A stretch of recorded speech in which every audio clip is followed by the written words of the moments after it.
श्री शिव भगवान जी के हाथों में देवी सती का भी शव था, मृतिक शरीर था, और श्री विष्णु जी और श्री ब्रह्मा भगवान जी विरह विलाप कर रहे थे कि बहुत दुखांत वो पल थे। तो श्री शिव भगवान जी ने कहा कि सती की इस हालत के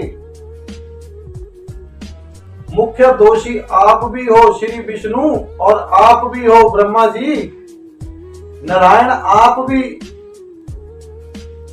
सती की इस हालत के जिम्मेदार हो।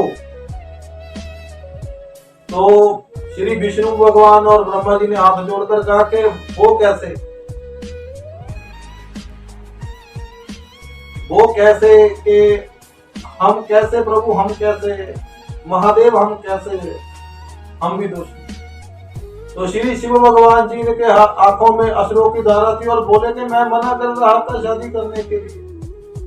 सती ने मनुष्य जीवन में मनुष्य रूप में जन्म लिया था, मैं मना कर रहा था कि सती अभी मेरे साथ शादी के लिए, जो कि अभी संपूर्णता शिक्षित नहीं हुई, तो मैं ये आने वाले कल के बारे में पहले ही आपको समझा रहा था। तो वो चुप, श्री ब्रह्मा जी भी चुप और श्री विष्णु। तो एक और तो बात ये होगी, अब श्री शिव भगवान देवी सती का शव लिए हुए पूरे ब्रह्मांड में भ्रमण कर रहे थे, इर्द गिर्द ऐसे फिरे जा रहे थे, तुरे जा रहे थे, हाथों में शव लिए। उधर तारकासुर ने क्या किया, अपने असुरों को आदेश दे दिया कि जाओ पृथ्वी लोक पर जाओ, मनुष्यों पर अत्याचार करो, ताकि मनुष्य जो है यज्ञ ना कर सके, पाठ पूजा ना कर सके। ये पाठ पूजा से ही देवते खुश होते हैं।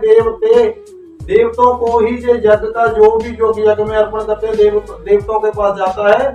एक तो देवी सती की मृत्यु के कारण पूरा देवलोक दुखांत अवस्था में फिर रहा है, दूसरा यज्ञ भी बंद हो जाए, पाठ पूजा भी बंद हो जाए, ताकि जो देवते हैं वे कमजोर हो जाएं और हमारा पूरे क्या कहते हैं इंद्रलोक पर पूरे तीनों लोकों में हमारा राज हो।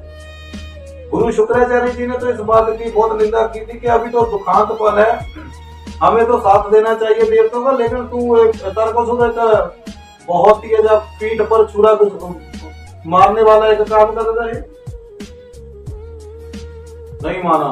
तो सारे देवता एकत्र होकर विष्णु भगवान जी के पास कि भगवान तारकासुर ने ऐसा किया।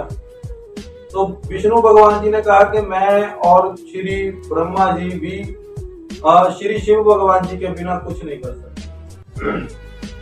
तो विष्णु भगवान जी ने कहा कि अब श्री शिव भगवान देवी सती के शव को लिए हुए ऐसे एक अवस्था में घूमे जा रहे हैं सभी, और तो ऐसे में हम कोई निर्णय कैसे ले सकते हैं, और देवी सती को संपूर्णता पूरे तौर पर मोक्ष शांति कैसे मिलेगी जब तक देवी सती का संस्कार न हो।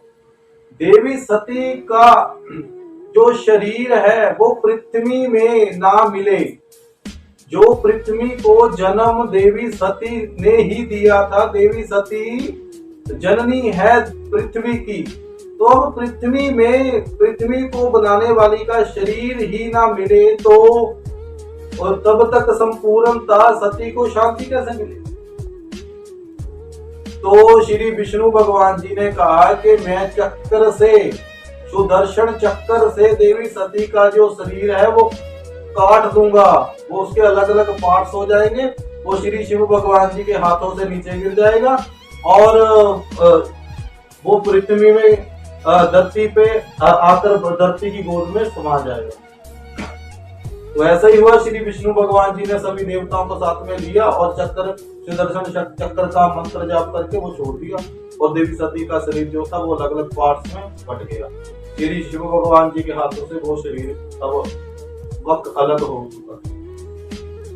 तो श्री शिव भगवान एक रुद्र करते हैं कि सती जी क्या, तो वो शरीर के अलग अलग पार्ट्स अब धरती पर गिर गए। तो अब श्री शिव भगवान आगे अब धरती पर देवी सती को ढूंढने के लिए अब पहले आते हैं। तो वो किस अवस्था में आते हैं वो जो कथा है वो कल आगे बताएंगे, लेकिन अभी तक यही के सुदर्शन चक्कर से विष्णु जी ने वो शरीर क्यों काट दिया था। एक तो श्री शिव भगवान को उस दुख से बाहर निकालने के लिए, और एक जो श्री विष्णु भगवान और ब्रह्मा जी खुद आप कोई निर्णय नहीं ले सकते थे, और तर्कासुर ने पृथ्वी लोक पर आक्रमण कर दिया था मनुष्यों के ऊपर।